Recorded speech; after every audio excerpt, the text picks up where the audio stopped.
اعوذ باللہ من الشیطان الرجیم، بسم اللہ الرحمن الرحیم۔ مہتاب حیدر ایک نئے ایپیسوڈ کے ساتھ آپ کی خدمت میں حاضر ہے،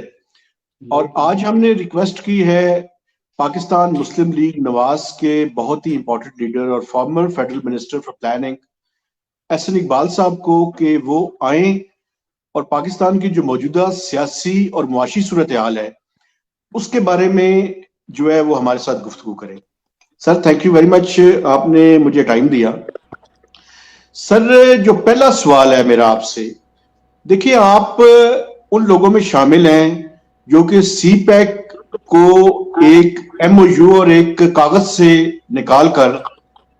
کوئی $40 بلین کی ایک شکل دینے میں کامیاب ہوئے، اور اکانومی کی صورتحال بھی آپ کے سامنے تھی جب مسلم لیگ نون کی حکومت آئی تھی۔ اب سر سی پیک کے حوالے سے اور جو معاشی صورتحال ہے اس کے حوالے سے آپ کیا سمجھتے ہیں کہ کیا سی پیک پہ کام جو ہے وہ اسی تیزی سے جاری ہے یا سلو ڈاؤن ہو چکا ہے؟ سر بہت شکریہ مہتاب صاحب یہ موقع دینے کا۔ سب سے پہلے تو میں یہ ضرور کہنا چاہوں گا کہ سی پیک پاکستان کے لیے ایک بہت بڑا قدرت کا تحفہ تھا، اور حقیقتاً یہ گیم چینجر منصوبہ ہے۔ یہ 2014 سے لے کر 2030 تک ہے، 3 درجوں میں۔ اس کا پہلا مرحلہ 2020 تک تھا جو کہ زیادہ تر انفراسٹرکچر پہ فوکس اس کا تھا، اور اس کی وجہ یہ تھی کہ پاکستان میں جو انفراسٹرکچر کے گیپس ہیں انہیں پورا کیا جائے تاکہ پاکستان میں صنعتی ترقی کا پلیٹ فارم مکمل ہو سکے۔ آپ کو معلوم ہے کہ 2013 میں ہمارے ہاں توانائی میں 18-20 گھنٹے کی لوڈ شیڈنگ تھی۔ ہمارا جو لاجسٹکس کا انفراسٹرکچر ہے وہ مکمل طور پہ تباہ ہو چکا تھا، چونکہ اس میں کوئی انویسٹمنٹ نہیں کی گئی، اور پھر نیٹو سپلائیز یہاں سے گزاری گئیں، لیکن اس کے عوض کوئی راہداری وصول نہیں کی کہ ہم اپنے انہی سڑکوں کو یا اپنے ریل کے نظام کو بہتر کرتے۔ اسی طرح جو گوادر بندرگاہ ہے ایک متبادل بندرگاہ کے طور پہ، اس سے بھی کوئی زیادہ توجہ نہیں دی گئی اس عرصے میں۔ تو ہم نے پہلے مرحلے میں وہ انفراسٹرکچر کے گیپس جو پاکستان کی توانائی اور لاجسٹکس کے انفراسٹرکچر کو بہتر کریں اور پاکستان اور چین کی کنیکٹیوٹی کریں، اس پر توجہ مرکوز رکھی تھی۔ دوسرا مرحلہ تھا 2020 اور 2025 کا، جس میں کہ صنعتی کوآپریشن ہونی تھی، انڈسٹریل کوآپریشن ہونی تھی، اور پاکستان میں 9 انڈسٹریل زونز کا انتخاب کیا گیا جنہیں 2020 میں کمیشن ہونا تھا، اور چائنا سے وہ انڈسٹری کے جو لیبر مہنگی ہونے کی وجہ سے اب دیگر ممالک میں ری لوکیٹ ہو رہی ہے، پاکستان اس کے لیے ایک بہت پرکشش ڈیسٹینیشن تھا، کیونکہ یہاں پر ایک لاجسٹکس کا بھی انفراسٹرکچر ہم سی پیک کا بنا رہے تھے۔ اور تیسرا مرحلہ 2025 سے 2030 تک تھا کہ جب پاکستان میں انفراسٹرکچر بن گیا ہوگا، پاکستان میں ایک صنعتی بیس بن گئی ہوگی، انڈسٹریل بیس بن گئی ہوگی، تو پھر پاکستان کو جنوبی ایشیا، مغربی ایشیا اور چین کی معیشتوں کے ساتھ انٹیگریٹ کر کے ہم ایک ریجنل اکانومی کو بنائیں اور لنکیجز قائم کریں۔ اس کا سر جو یہ بڑا بتائیں کہ آپ کے عرصے میں کتنی سی پیک کی یوٹیلائزیشن جو ہے وہ آپ نے کر لی تھی؟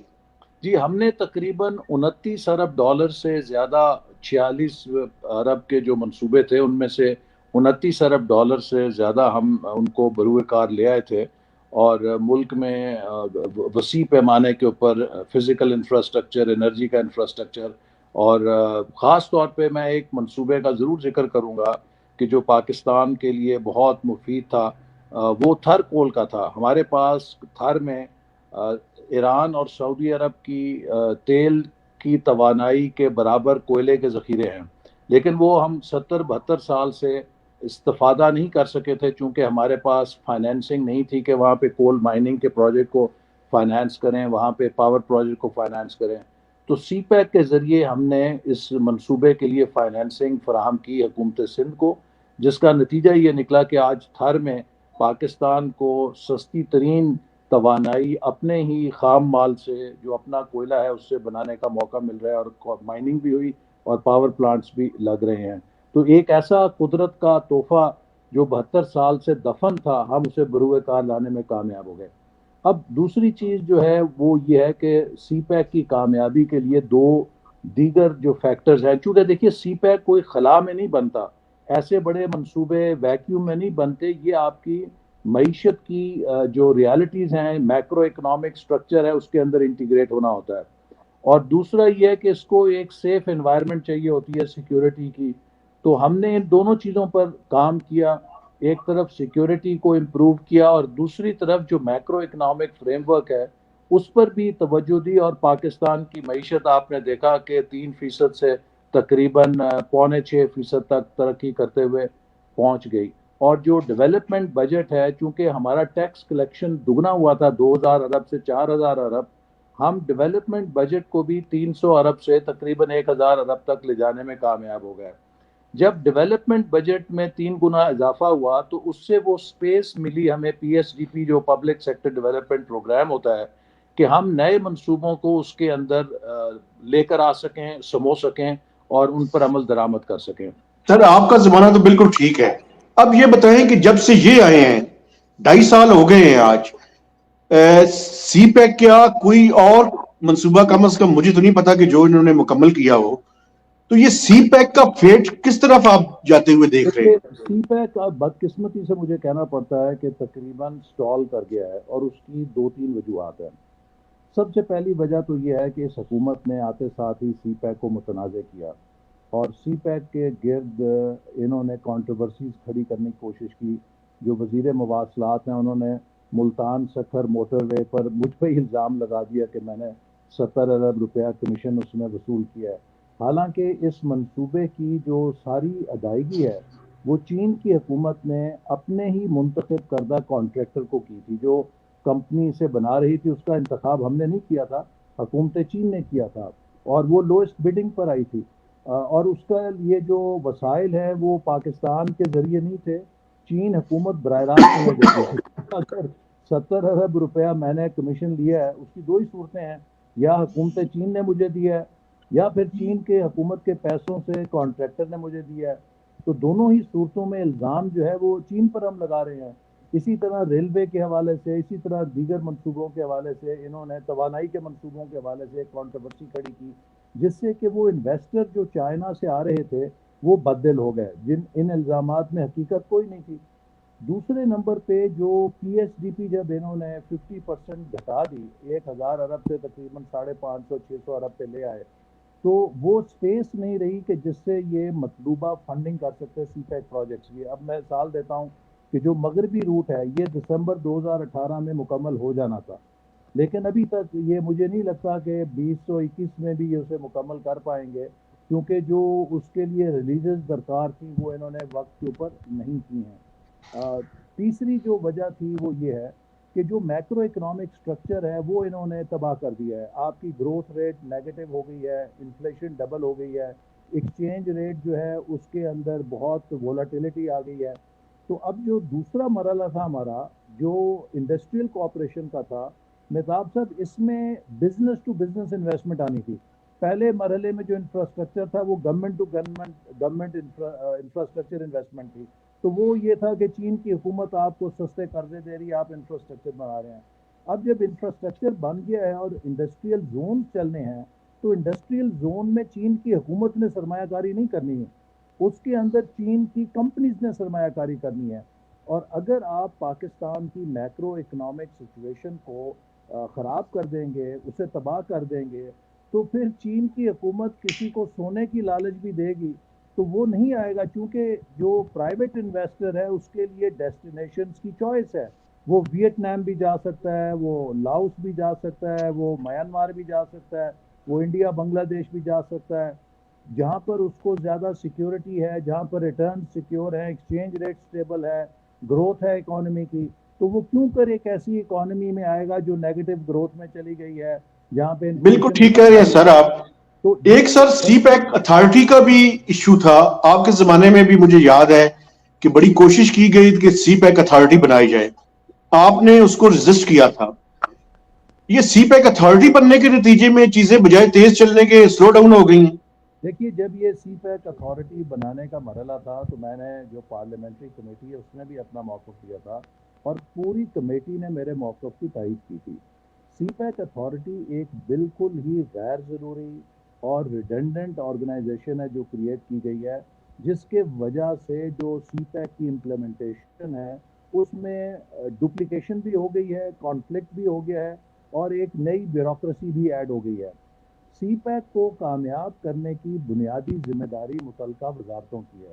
اور ہم نے جو کامیابی حاصل کی وہ ایک بہت ٹیم اپروچ کے ساتھ تھی۔ ہم نے جو متعلقہ وزارتیں ہیں ان کو امپاور کیا تھا، اور منسٹری آف پلاننگ ان پر باسنگ نہیں کرتی تھی، ہم ان کو فیسیلیٹیٹ کرتے تھے۔ اب یہ جو انہوں نے ایک نئی ہائرارکی اتھارٹی کی قائم کی ہے، اب میں نے ان سے یہ سوال کیا کہ بتائیں کہ کیا سی پیک اتھارٹی ریلوے منسٹری کا یا پورٹ اینڈ شپنگ منسٹری کا یا نیشنل ہائی وے اتھارٹی کا اختیار لے لے گی، یا ان وزارتوں نے اپنا اپنا کام خود کرنا ہے کہ جی وہ کام تو وہی کریں گے؟ تو جب کام انہوں نے کرنا ہے اور پالیسیاں آپ نے بنانی ہیں تو ان پالیسیز کی اونرشپ متعلقہ وزارتوں میں تو نہیں ہوگی۔ جو لائن ڈپارٹمنٹس ہیں وہ تو اون نہیں کریں گے ان پالیسیز کو جو سی پیک اتھارٹی بنا رہی ہیں کہ جی اوپر سے انہوں نے بغیر پوچھے بنائی ہے، ہم تو نہیں جانتے کیسے بن گئی ہے۔ تو لہٰذا یہ ایک امپلیمنٹیشن کا بیسک اصول ہے کہ جس نے جو کام کرنا ہے اس کو آپ اونرشپ دیں تاکہ وہ اسے شروع سے آخر تک اچھی طرح مکمل کر سکے۔ تو ہم نے جو اچھا سر، کامیابی حاصل کی، ہم نے منسٹریز کو امپاور کیا اور ان کو اپنے کام کی اونرشپ دی اور انہوں نے ڈیلیور کیا۔ اور میں سمجھتا ہوں کہ پاکستان کے پبلک سیکٹر پہ اکثر کہا جاتا ہے کہ یہ ناکارہ ہو گیا ہے، یہ پرفارم نہیں کر سکتا، لیکن سی پیک کے اندر ہمارے پبلک سیکٹر نے ثابت کیا کہ اگر اس کو انکریجمنٹ دی جائے، اس کو سپورٹ دی جائے تو وہ سب کام کر کے دکھا سکتا ہے۔ 2000 کلومیٹر موٹر ویز بن گئیں، 11,000 میگا واٹ بجلی نئی ہمارے سسٹم میں داخل ہو گئی۔ یہ وہ سب چیزیں ہیں جو پاکستان کے پبلک سیکٹر نے کامیابی سے کر کے دکھائی ہیں، پر ان کی جو اپروچ ہے وہ ایک نیگیٹو اپروچ ہے۔ اب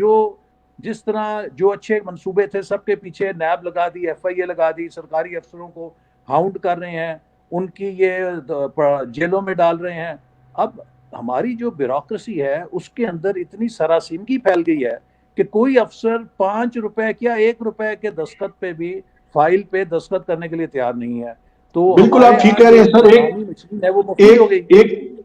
ایک چیز سر جو میں یہ نیب پہ بھی میں آؤں گا بعد میں، یہ آئی ایم ایف کا پروگرام ہے سر، اس کی ڈیزائن میں آپ نہیں سمجھتے کہ یہ ڈیزائن اس طرح سے ہے کہ اس میں سی پیک کو بغیر کہے ہوئے وہ بلاک کر دیں کیونکہ آپ کے پاس فزیکل سپیس ہی نہیں ہے؟ جی دیکھیے نا، جو آئی ایم ایف پروگرام ہے اگر حکومت وقت کے اوپر چلی جاتی تو اس کو اپنے مفاد کے مطابق نیگوشیٹ کر سکتی تھی۔ حکومت نے اتنی بے یقینی کا مظاہرہ کیا، ان کو پہلے سال سمجھ نہیں آئی کہ انہوں نے کرنا کیا ہے، اور جب یہ آئی ایم ایف کے پاس گئے تو ساری آپشنز ختم ہو چکی تھیں، اور جب آئی ایم ایف کو بھی پتا ہو کہ اب آپ ان کی لاسٹ آپشن ہے تو یقیناً آئی ایم ایف ایک ٹپیکل بینک ہے، تو جس طرح بینکر اپنی شرائط منواتا ہے انہوں نے اپنی ساری شرائط منوائیں، اور عملاً پھر آخر میں یہ ہوا کہ انہوں نے اپنا قلم بھی آئی ایم ایف کو دے دیا کہ جو آپ لکھیں گے ہم اس میں دستخط کر دیں گے، اور آئی ایم ایف نے بہت ٹائٹ ایک پروگرام بنایا، اور خاص طور پہ چونکہ حکومت گروتھ نہیں کر سکی، اس کے پاس ٹیکس ریونیو کی سپیس نہیں ہے کہ آپ کے پاس ریونیو سٹریم ہو جس سے آپ ڈیولپمنٹ پہ خرچ کریں گے، تو سب سے پہلی کلہاڑی انہوں نے ڈیولپمنٹ بجٹ پہ چلائی، ڈیفیسٹ پھر بھی ان کے قابو میں نہیں آ رہا، کیونکہ انہوں نے پالیسی ریٹ بغیر سوچے سمجھے ڈبل کر دیا، جس سے ہماری ڈیٹ سروسنگ کی کاسٹ دگنی ہو گئی۔ ہمارے آخری سال میں ڈیٹ سروسنگ 1500 ارب تھی، انہوں نے آتے ساتھ ہی جب اس کو دگنا کیا انٹرسٹ ریٹ کو تو وہ 2900 ارب پہ چلی گئی، ٹیکس میں اضافہ نہیں ہوا، کرنٹ ایکسپینڈیچر بڑھ گیا، اس خسارے کو پورا کرنے کے لیے کچھ قرضے لیے اور باقی ڈیولپمنٹ بجٹ کاٹ دیا۔ تو جب آپ کے پاس ڈیولپمنٹ بجٹ ہی نہیں ہے تو آپ سی پیک جیسے ڈیولپمنٹ منصوبے کو کیسے کامیاب کر سکتے ہیں؟ بالکل ٹھیک ہے سر۔ سر آپ سی پیک کا فیوچر کیا دیکھ رہے ہیں؟ کیونکہ اگر دیکھیں یہ انڈسٹریل کوآپریشن ہم نہیں کرتے تو یہ انڈسٹریز کسی اور طرف شفٹ ہو جائیں گی،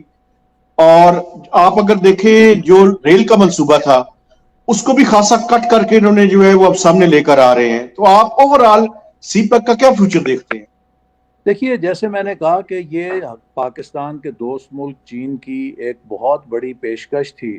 جو سی پیک کے صورت میں آئی، انہوں نے ہمارا ہاتھ اس وقت پکڑا جب کوئی $1 لگانے کے لیے تیار نہیں تھا، انہوں نے اربوں ڈالر یہاں دیے. اور مہتاب صاحب، میں آپ کو بتانا چاہتا ہوں ذمہ داری کے ساتھ کہ 2017 میں اس چائنیز انویسٹمنٹ کی وجہ سے اور سی پیک کے نتیجے میں پاکستان کی یہ صورت ہو گئی تھی کہ امریکہ کے سفیر، برطانیہ کے سفیر، جاپان کے، Central Asia, Europe, Middle East, ہر امبیسڈر مجھے آ کے کہتا تھا ایکسلنسی ہمیں بتائیے کہ ہم سی پیک کے پروجیکٹس میں کیسے شریک ہو سکتے ہیں. پاکستان کو وہ ایک انویسٹمنٹ ڈیسٹینیشن دیکھنے لگ گئے تھے. جب 2018 میں کنٹینیوٹی نہیں رہی اور ایک نئی حکومت آ گئی جس کو کچھ پتہ نہیں تھا اور وہ ایک صرف نیگیٹو وائبز دیتی تھی کہ پچھلے دور میں سب کچھ غلط ہوا، اس نے انویسٹر کانفیڈنس شیٹر کر دیا ہے. اور اب میں سمجھتا ہوں کہ ایک بڑا سیٹ بیک ہے کہ جیسے آپ نے کہا کہ وہ جابز تقریباً اس وقت 80 ملین جابز ہیں، 8 کروڑ نوکریاں ہیں جو چین سے ری لوکیٹ ہو رہی ہیں. ہم ان میں سے اگر 60-70 لاکھ بھی لے لیتے تو ہمارے لاکھوں نوجوان کے لیے نیا روزگار پیدا ہو جاتا. ہمیں ہر سال 20 لاکھ نئے نوجوان ہیں جو جاب مارکیٹ میں انٹر ہو رہے ہیں، ان کے لیے روزگار پیدا کرنا ہے. تو یہ ایک بڑا نادر موقع تھا، لیکن مجھے افسوس سے کہنا پڑتا ہے چونکہ پاکستان کی معیشت کو شیٹر کر دیا اس حکومت نے. ہم اب ایک اٹریکٹیو ڈیسٹینیشن نہیں رہے پرائیویٹ انویسٹمنٹ کے لیے جو چائنا سے ری لوکیٹ ہو رہی ہے. اور ہمیں یہ بات سمجھنی چاہیے کہ ہمارا مقابلہ جو ہے وہ ویت نام سے ہے، ہمارا مقابلہ میانمار سے ہے، لاؤس سے ہے، بنگلہ دیش سے ہے، دوسرے ممالک سے ہے کہ جو نسبتاً زیادہ سٹیبل ہیں، ان کے میکرو اکنامک پالیسیز جو ہیں بہتر ہیں، ان کے گروتھ ہائر ہے، اور لوگ وہاں پہ سمجھتے ہیں کہ ان کے لیے منافع کے زیادہ مواقع موجود ہیں، ان کی پالیسیز سٹیبل ہیں. تو ہم اگر ملک کے اندر اکنامکلی صحیح پالیسیز پرسو نہیں کریں گے، پولیٹیکلی سٹیبلٹی کو پولرائزیشن کی طرف اور محاذرائی کی طرف لے کے جائیں گے، ہمارا ایکسچینج ریٹ جو ہے وہ وولٹائل رہے گا، تو آپ مجھے بتائیے کہ پھر کون سا انویسٹر ہے جو پاکستان کی طرف آئے گا. لیکن اللہ کرے کہ ہم ان حالات سے نکل سکیں. ملک میں اگر تبدیلی آئے، نیا الیکشن ہو، ایک اچھی حکومت آئے، تو چین کی 2030 تک کمٹمنٹ ہے سی پیک میں. یہ ایک ایسی لائف لائن ہے کہ اگر ہم اسے صحیح طرح بروئے کار لائیں تو پاکستان بہت تیزی سے انڈسٹریلائزیشن کی طرف چل سکتا ہے اور ریجنل اکانومیز کے ساتھ انٹیگریٹ ہو کے اپنے لیے ایک نیا مستقبل بنا سکتا ہے. سر آپ ہمارے ساتھ ہی رہیے گا. ناظرین، ہم ایک وقفے کے بعد دوبارہ آپ کے ساتھ آتے ہیں اور ہمیں امید ہے کہ آپ ہمارے ساتھ ہی رہیں گے.